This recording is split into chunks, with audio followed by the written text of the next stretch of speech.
What's good? What's good? What's good? What's good, everybody? Welcome to the channel, and thank you all for joining me. Dave, what's up, brother?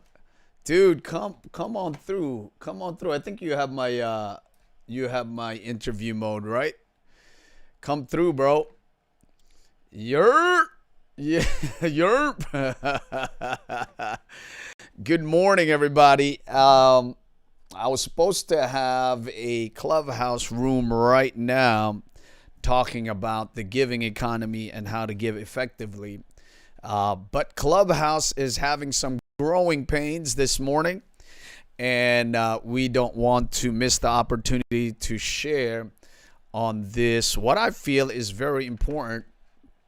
Number one, just because it's been a generational thing for people that have been giving to really find or maximize their gift through the commodity of giving. So that's number one. So I want to continue kind of like the legacy. And we talked about in the beginning of January when we celebrated, well, almost the beginning of January when we celebrated the life of Martin Luther King, about generational giving. So I want to continue with that mindset to empower it.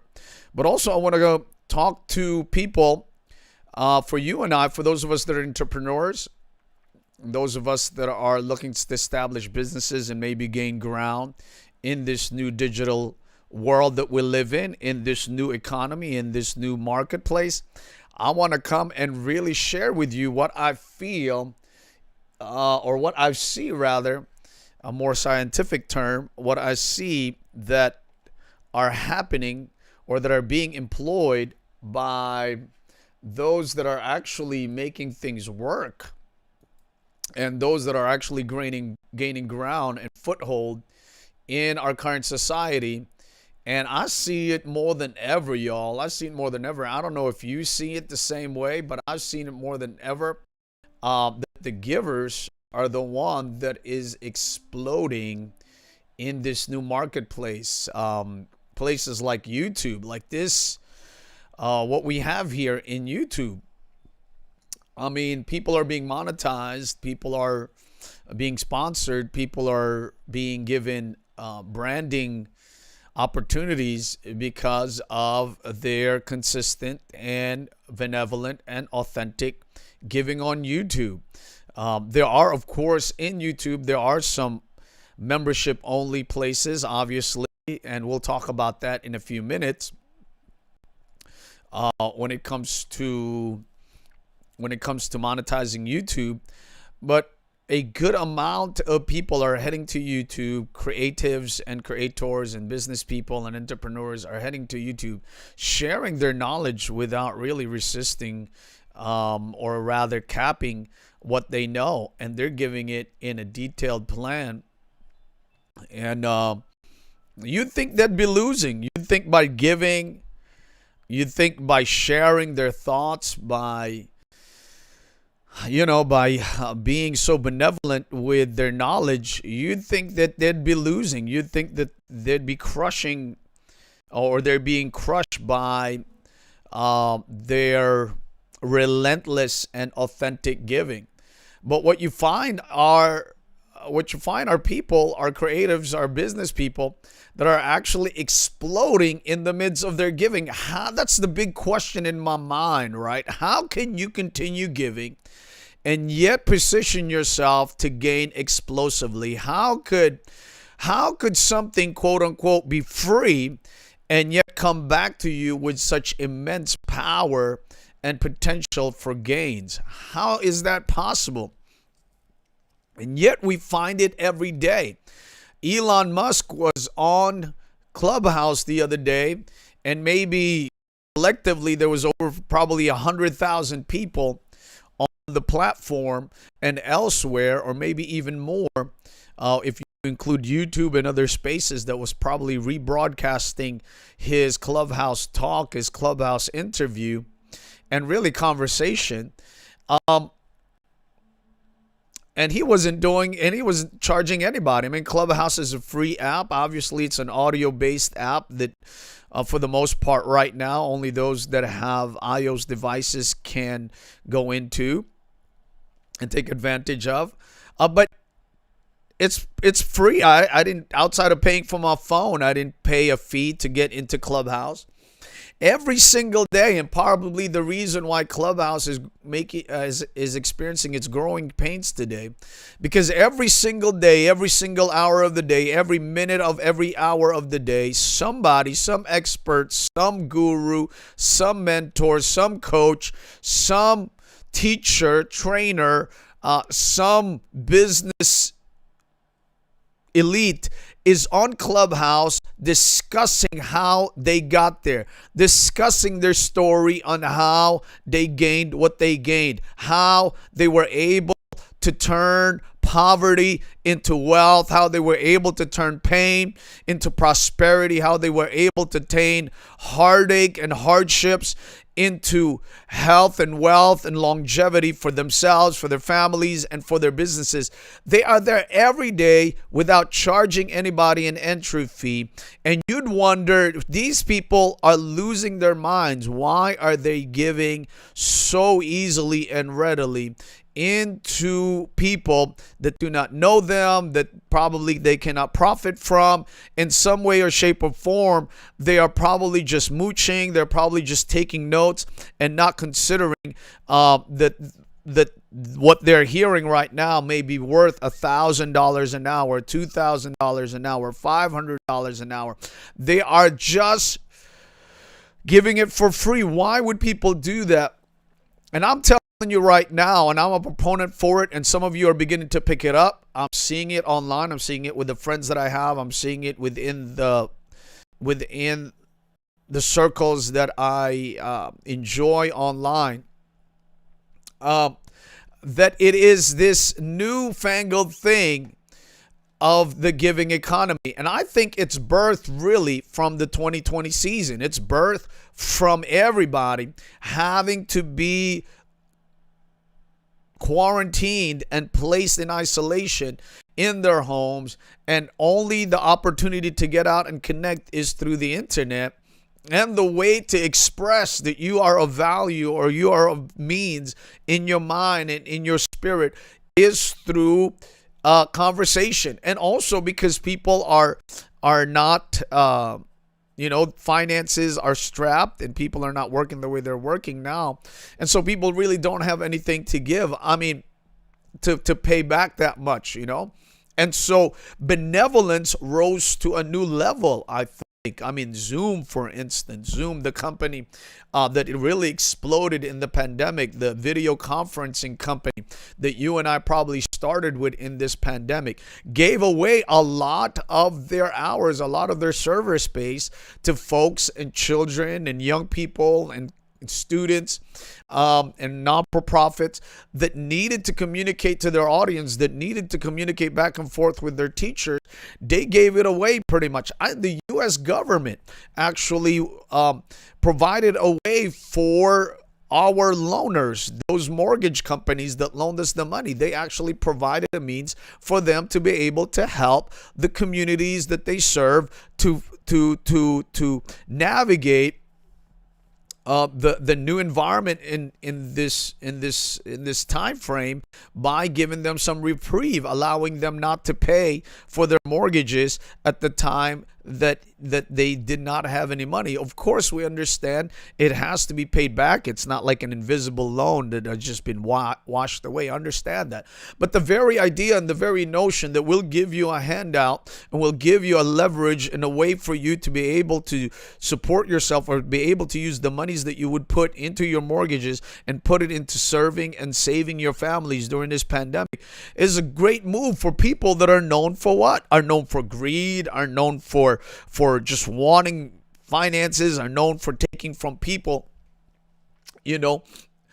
and now we're in this new economy of giving where the folks that are most benevolent are the ones that people are leaning to, the ones that people are navigating towards, the ones that people are gravitating to, and doing so. This is what happens, y'all.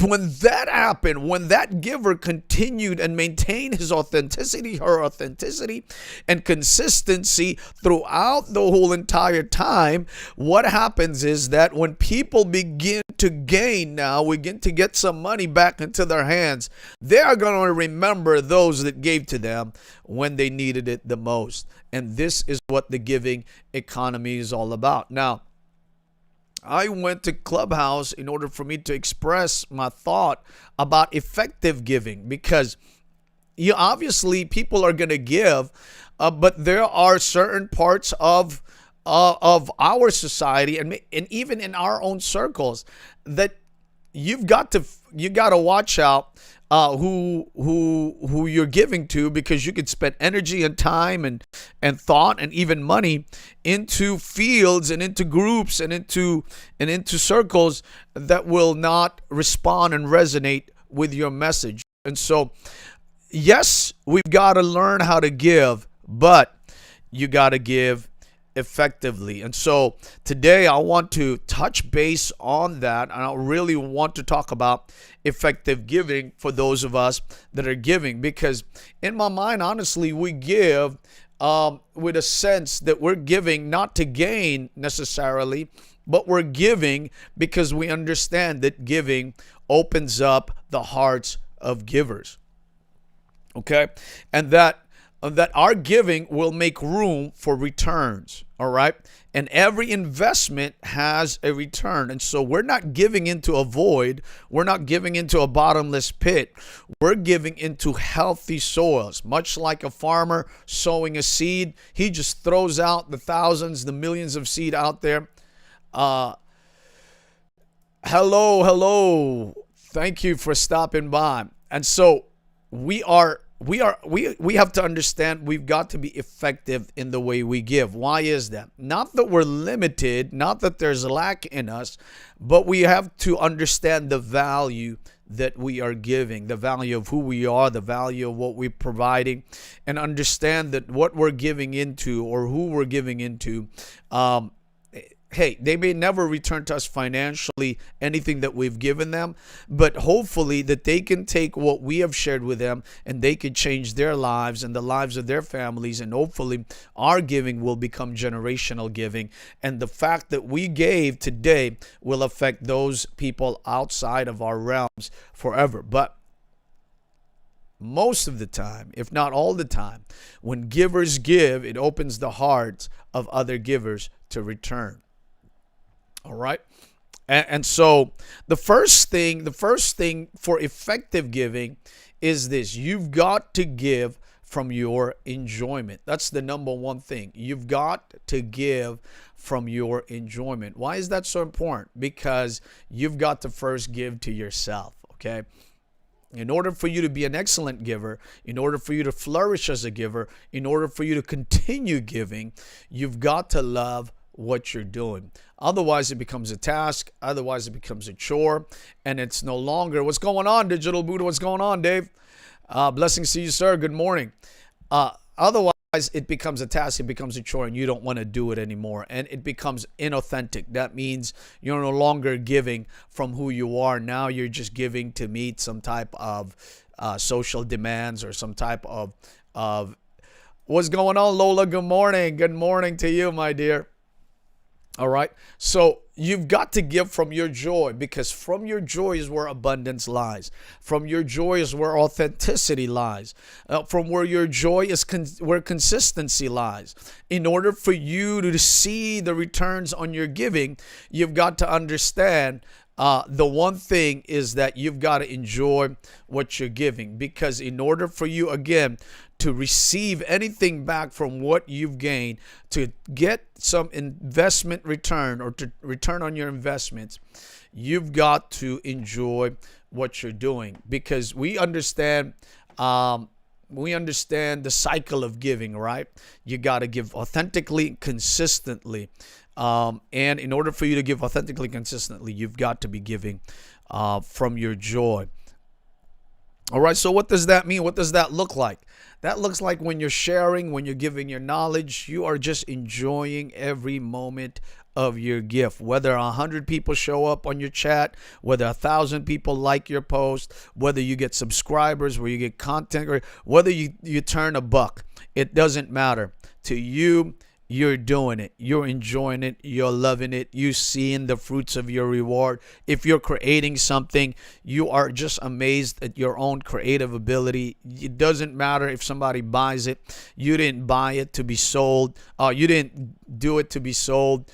You gave it and you did it so that you could enjoy it. All right. And so you're looking at it as a matter of enjoyment. The second method for effective giving is this. You've got to set goals about what you can give rather than goals from what you can gain. It gets very frustrating to try to change the behaviors of others because you're expecting them to respond or resonate to you in a certain way. If you're wanting 1,000 subscribers, 10,000 subscribers, you have no idea who would do that. You can't switch or shift people's behaviors.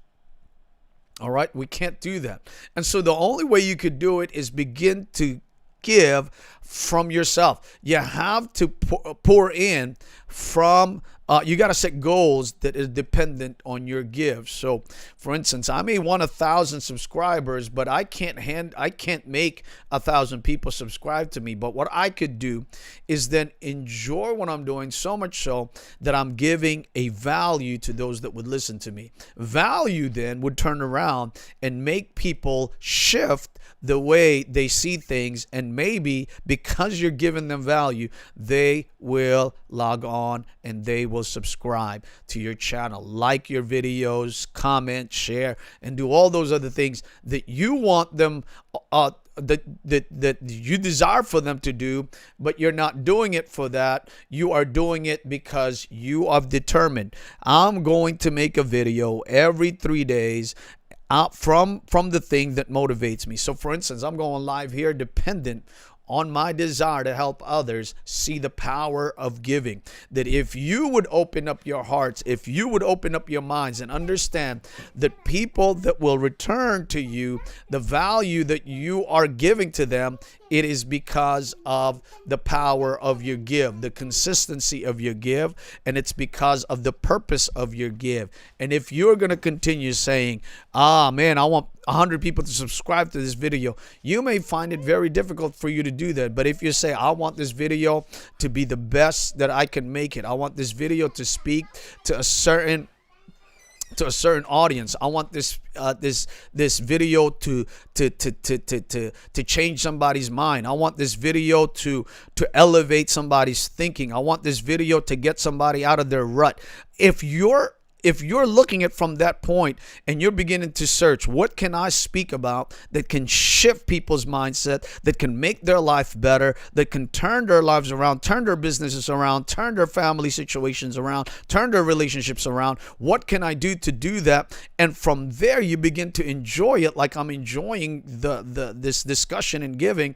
And you give it and you present it and you're saying, I want my videos to be good. I want them to be succinct. I want them to be powerful. And so now you're doing it from your own goals. You're setting a goal for your own video or your own outcomes. You're setting a goal from your own give point, from your own value point. And when people see that you poured into your video, they will then respond to what you are. But if you're thinking 1,000 people to subscribe, I don't know the behaviors of 1,000 people. I do not know. I only know the behavior of one person, and that one person is me. I can only shift and change one person with my own thinking and mindset, and that person is me. I can't reach out I can't reach out through this camera and grab somebody by the collar and say, look, man, you've got to change. I can't do that. I can only be persuasive in my words and in my use of B-rolls and my use of news and my use of phrasing and phraseology and concept building and ideal structuring. I can only use that. I'm the one that can use it. How people respond, I'm not even sure really. But if I bring value, I know that lives will be changed. So I've got to give, listen, I've got to set goals on what I can give instead of what I can gain. I can set a goal to make $1 million this year. $1 million is not going to come knocking at my door until I make a goal to call people if I'm in business. If I make a goal to call 100 people, shake 100 hands, whatever it is. I know of a gentleman who's a millionaire right now who has 40-year-old business in Brooklyn. Thank you, Brother David. I know of a gentleman who's 40 years in business, an electrician. He started out at 16 years old. He moved from Greece all the way over here by himself right after World War II. And the man had only, he tells a story. He only had a few dollar bills or even just a few coins. He slept in one bed in some hostel in New York City and sleeping in one cot, not even a bed. And he worked every day and he became an electrician. And what he told me, he said that he went out and shook hands with 100 people every single day. He tried to shake hands with 100 people every single day. He made it a point. And every 100, he would get one. And every 10 of the one he got, he would get one loyal customer. And that has built him over 40 years, has built him the business that he has today. Why? Because he could not shift. He could not shift the behaviors of 100 people until he shifted the behavior of one person himself. All right. And we cannot change anything unless we change ourselves. There were already electrical companies at his time. There were already people doing what he did at this time. But there were very few people that was doing the handshakes of people and connecting with people every single day. So make a goal about what you can give to others rather than what they can gain from you. Rather than what you can gain from them. Number 3 is you've got to give intentionally. You got to give with intentionality. Why is that? Give intention with intentionality is this. I understand that people have needs. I've got to find the people that will resonate with my message. So I could talk. Let me tell you, my own family don't know what's going to happen or what's about to happen. Only a few people understand and know. I only share it with my wife and a few people, even within my circle. There are very few people that I share. Why is that? It's not that I don't want anybody else to know. It's that the other people will not care. I know that from history. I know that from just the way, this, right? You know this. You know there are family that don't. I have a YouTube channel and people are not looking to click on it. I got over 1,000, maybe 2,000 friends on Facebook, and they only care about when I post a picture of myself and my family over there. They don't care about my business. They don't care about my goings. They don't care about my ministry. That's not their. Yeah. And I could spend a good amount of time trying to suffer long to get them to become somebody I want them to be, and exhaust myself trying to turn people from people that don't care to people that do care. It's a difficult task and difficult to ask. But what I have to do is then find myself in these small groups, in these niches or niche that I can speak into, that actually find value in what I'm saying. All right. Don't tell your dreams to everybody. Don't tell your dreams to everybody. Don't listen. You're going to hear it here. It's part of the economy. Does that mean you shared with your wife only what Doc is revealing today? I'm waiting for it myself, right? All right, so don't it, it's exhausting sometimes trying to tell people something that they don't want to receive from you. And so the key thing, part of the struggle, part of the journey, part of the working in this new economy is what? Is finding your pack, finding the people that will listen to you. And don't be exhausted about it because you're doing it out of the give, but you need to be able to take a look at it. I mean, the scripture tells us don't throw your pearls before swine. Don't throw yourself with people that will just rend it, run from, just crush your dreams and trample your hopes and trample what you tell them because they just are not the group of people. You have to have some intention with what you're sharing, right? And so you've got to find that, and that's sometimes the task, right? I mean, like Elon Musk, we were hearing he was sharing his struggles trying to come up. He was wanting to be one of the Netscape developers. You know, he wanted to be where the internet, so to speak, was being cultured and being nourished, right? Okay. And so you're looking at it and you're just like, Elon Musk? That's because we know his story now. But back in the day, nobody knew. Nobody knew about Elon Musk. Nobody knew that he was going to be one of the wealthiest people in the world. Nobody knew that he was going to be one of the more influential people in the world. Nobody knew that he was going to be considered one of the Einsteins in our modern day, the genius of our day. Nobody knew. Nobody knew. Okay? But he was doing what the giving economy and the effective giving principles that I'm sharing with you, he was doing. He was giving from his enjoyment. He enjoyed the platform. He enjoyed this time. He enjoyed technology. Number two, let me just give. He wanted to write for Netscape, but they they saw his resume and he was in a room and they just did not mind him.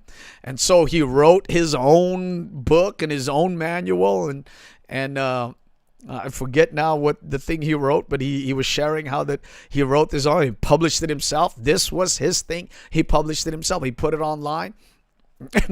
I don't know about that book. You know about that book?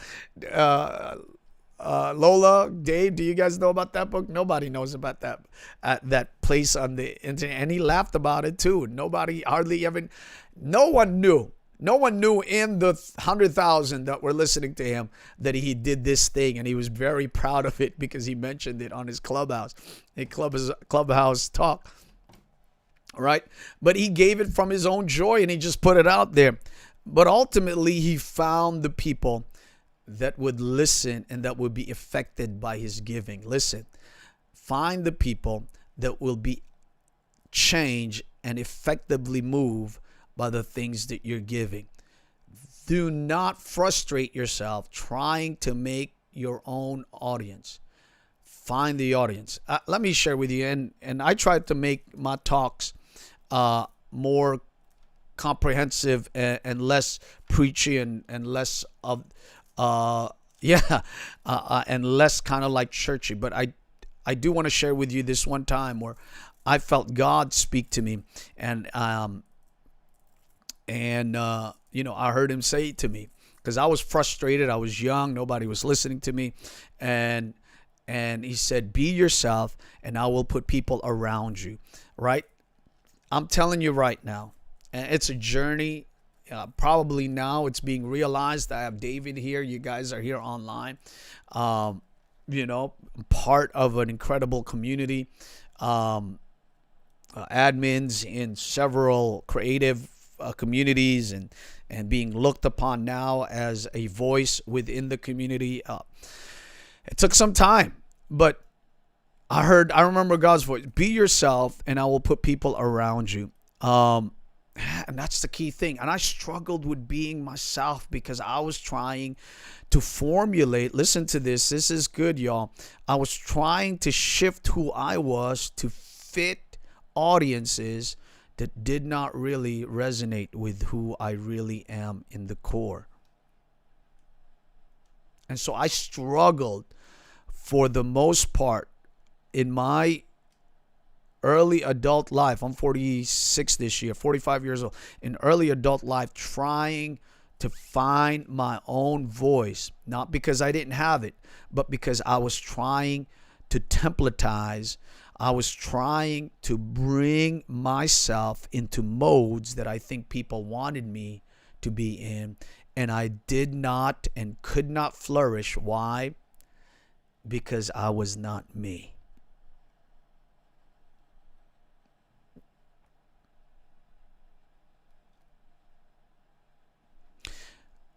We got to give with intention. We've got to give from who we are, and you've got to make sure of the ground that you're sowing. In the scriptures, Jesus speaks about 4 types of soil, right? And the sower just sows, right? The hard soil, beaten to pulp and nothing. There's no depth in it. Another one that had rocks in it. Another one that had thorns in it. And then another soil that was really, really good. And the one soil did not produce anything. The second soil produced a sprout, but it couldn't be rooted. It couldn't be planted. The third soil, there was so much clamor and so much distress and so many other issues that it couldn't get deep. And lastly, the good soil, it produced 30, 60, 100-fold. That's Jesus' parable. Powerful about the idea of giving with intention, about the idea of understanding that do not keep trying to sow seeds in places that you know you'll not be heard. Don't keep trying to sow seeds, even if it looks like some people are hearing. Do not marry or do not spouse yourself to areas of life that you may have a little drop in there and they appreciate you, but they don't really want to give in to you. And don't frustrate yourself and be able to shift and change when you see really trouble and you can't really make a root in it. Be able to shift. There are a lot of people that have said that, Miss Diana Gladney talks about her YouTube being a certain thing. A lot of YouTubers, a lot of content creators, a ton of business people would tell you they shifted because the audience did not respond to the thing that they were planting. Yeah, they got something. Yeah, they made some money. But the shift, because they were intentional in what? In making their gift be effective and valuable. That's really the chase. It's not just giving it out. It's giving it to places where they find value in what you're giving. And lastly, did I say number 3? Let's give. Number 4 is create multiple avenues for others to give to you. All right. Create multiple avenues for others to give to you. And this is where the economy part of the giving economy comes in. And I didn't do it today, but I should. I do have a give me a coffee, right? Buy me a coffee. Buy me a coffee.com/lemdrops. I have to do this. Buy me a coffee. All right. Because number 4 in the effective methods of giving is where the economy begins. When you give, people will begin to want to give back to you. So when you consider you think of a product, right?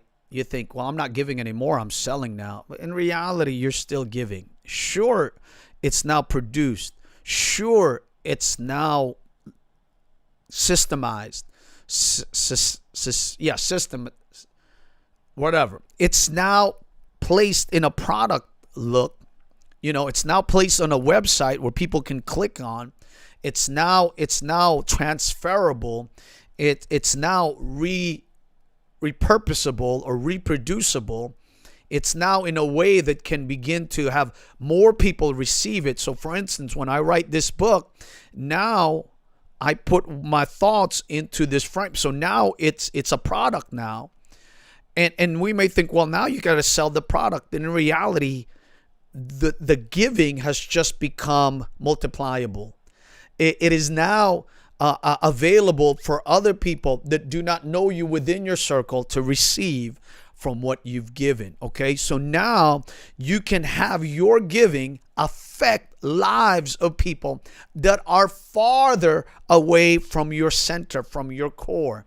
And so now it's product. It's now put in a book. It's now put in frames. It's now put in a way. Hey, baby. It's now put in a way. Thank you, Carmen.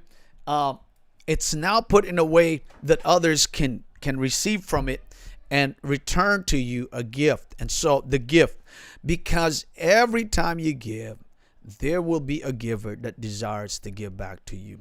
When you buy a book, you are taking the gift of the author and you're saying to yourself, man, I got to give back for what they did for me, for putting this thing together for me. That's what you're paying for. That's what people are paying for putting it together for you in ways they understand. And so, for instance, when that marketer or when that YouTuber or when Nick or when Daryl put out the book that they have on what you need to do for YouTube, you are buying that book as a gift to you, and you are returning them a portion of your increase or your wages and telling them, thank you so much for putting this thing together for me. If I create a class and people begin to buy into that class, I'm not saying, oh, you've stopped giving. No, what happened is I have now concised it, and people are turning around and saying to me, thank you for bringing it to a point where I can understand it, where I can consume it in a systematic way. You understand?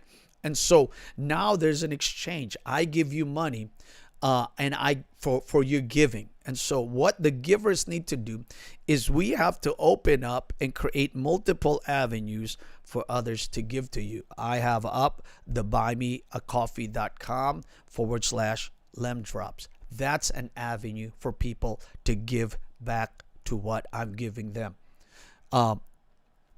When I put this book together, The Giving Economy, and it's being sold for however much money, now that's an avenue for people to get back to us. And a lot of times we givers are very estranged to that point because we always want to be giving. But the idea is this: when you give, people want to give back to you. And you've got to make it easy for people to give back to you. You've got to make it doable for people to get back to you, because much like every giver, it becomes a challenge to exchange my giving if you don't give me a way to do it. If you make it difficult for me to give to you, then my part in the giving cycle is hindered, right? My part in the, yes, create an opportunity for people to respond. Yes, David. My part, now, let's say David is given to me.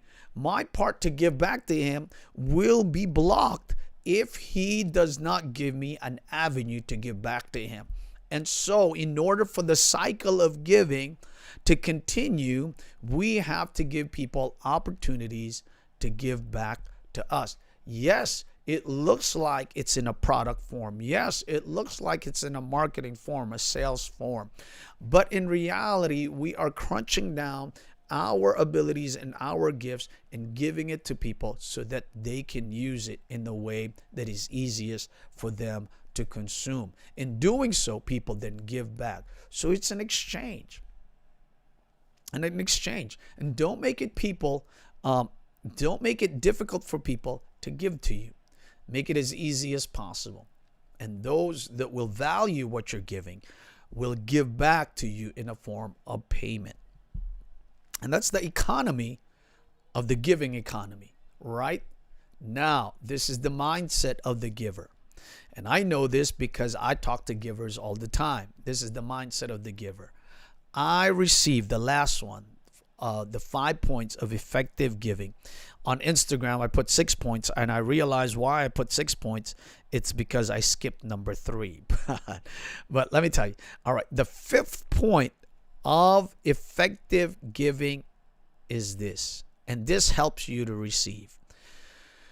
This helps the giver to create avenues to receive. Why is that? Because of this. When givers receive, they always receive to give back. Right? They always receive to give back. You and I don't receive. It's like every farmer.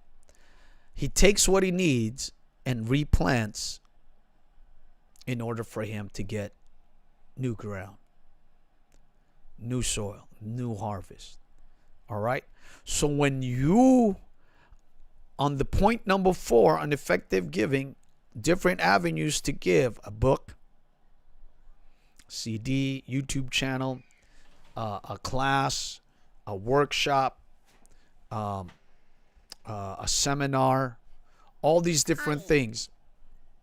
All right? Is to what? Is to empower the giver to give on a higher level.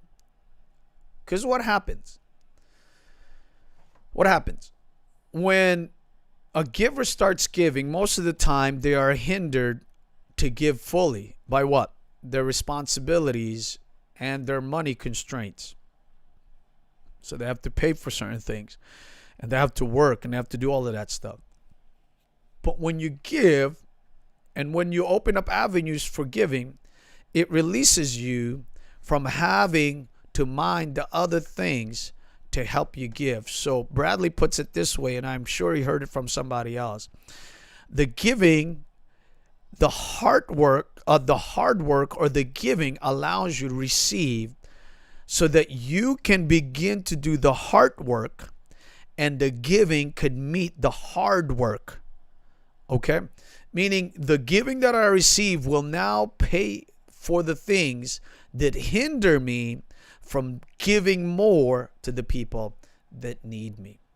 So there's an elevation of yourself. Okay? So now you have to plan. You have to plan on the fifth point of effective giving is plan on how you will return the giving back to other people. That's the 5th one. What would happen if I begin to be monetized on YouTube? What would happen if my business explodes? What would happen if 100 people signed up for a $250 class? What would happen? All right. What would happen if 1,000 people buy my $10 product? What would happen? And let me reference back, because God and I seem to have an incredible relationship. All right. Because I heard God once tell me, I was talking, my daughter is on there. Hi, Dad. Hey, Kim. Hey, Kim. Thank you, Carmen. So I was talking to God one time. I said, God, if you would give me $1 million, if you would give me $1 million, I'll change my city.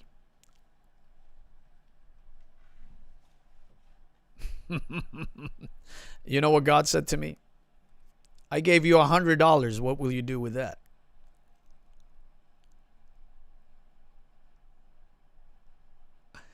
What are you going to do with the 100 that I gave you? Because oftentimes we think, oh, if I get this much money, I'm going to do this. But the scripture tells us, whatever you do for the small things, it's the same thing you will do with the large things. Meaning, if you're giving when nobody's hearing you, you will continue to give when thousands of people will hear you. But if you're afraid in the very small thing, firstly, you will not get to the thousands upon thousands of people. And if you say, I'm going to do so much, if you're telling your audience, man, if you just give to me, I'm going to do certain things, it's going to be popping up in here. And they realize, we're giving you this much and you ain't doing nothing with that. Why should we trust you to give to you so that you can reach this? You can't even do anything with what we've given you now. There are a lot of people, and let me pontificate a minute. There's a lot of people who have big, huge dreams, massive dreams. Oh, if I got this, if I'm going to change the world, if I have 1,000, 100,000 people listening to me on YouTube, I'm going to change the world. You're not even YouTube, and there's only 10 people. Give to the 10 people. Give to them faithfully, loyally. Give to them as though you're giving to the 100,000, and the 100,000 will come.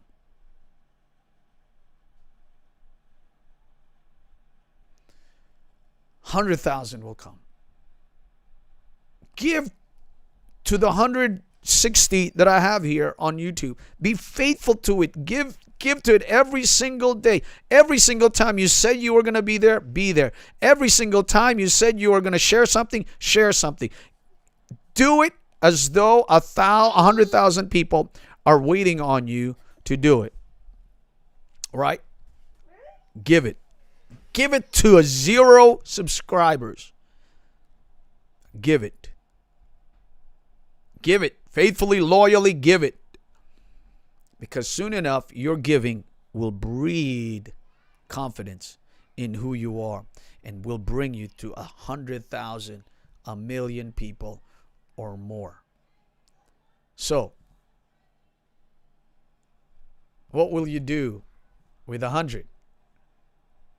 Is what you will do with 100,000. All right.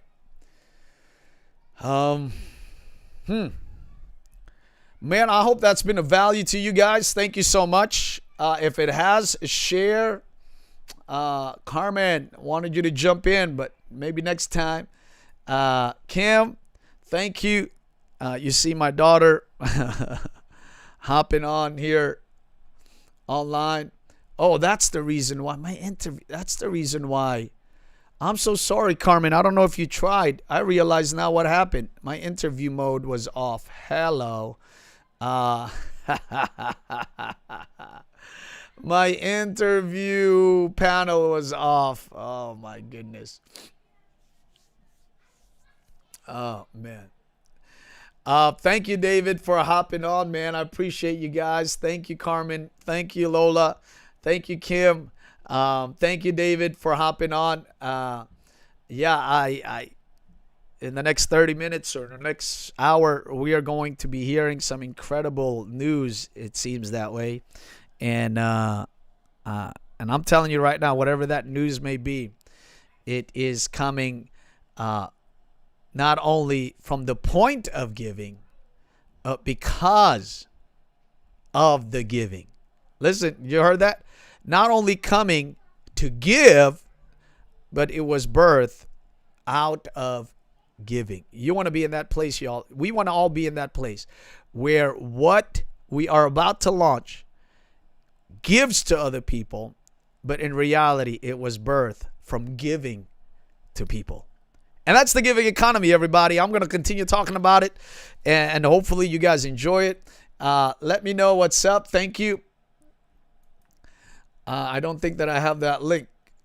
All right, so next time we'll get on, and maybe Clubhouse will have its growing pains over, but we'll try to get on again at 11 a.m. next Tuesday, and we'll continue the discussion in giving.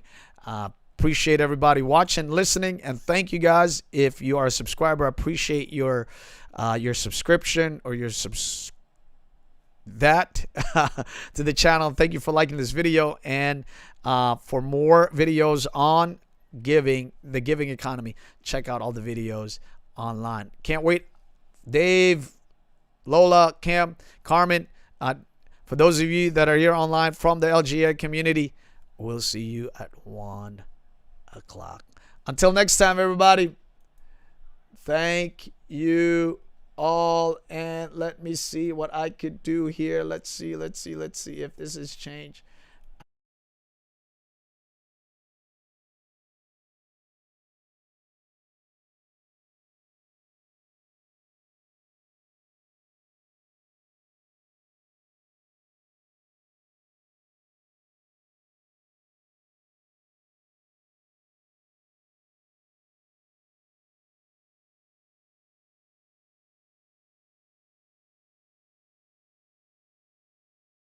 Idea what's happening. There it is.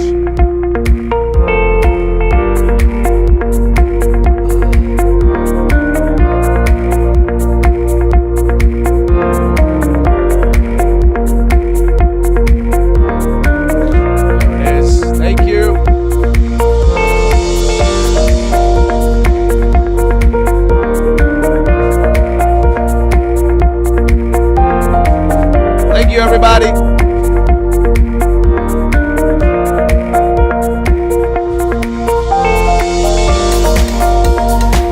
Hi Lena, I love you, baby girl.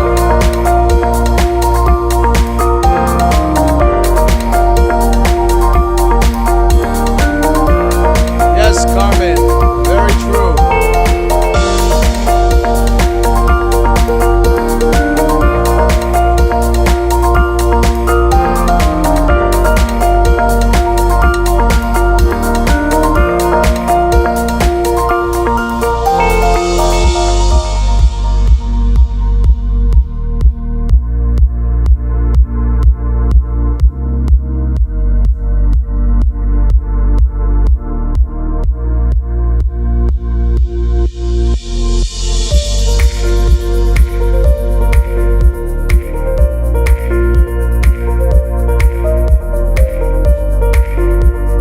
Thank you, folks. Thank you so much. I appreciate it.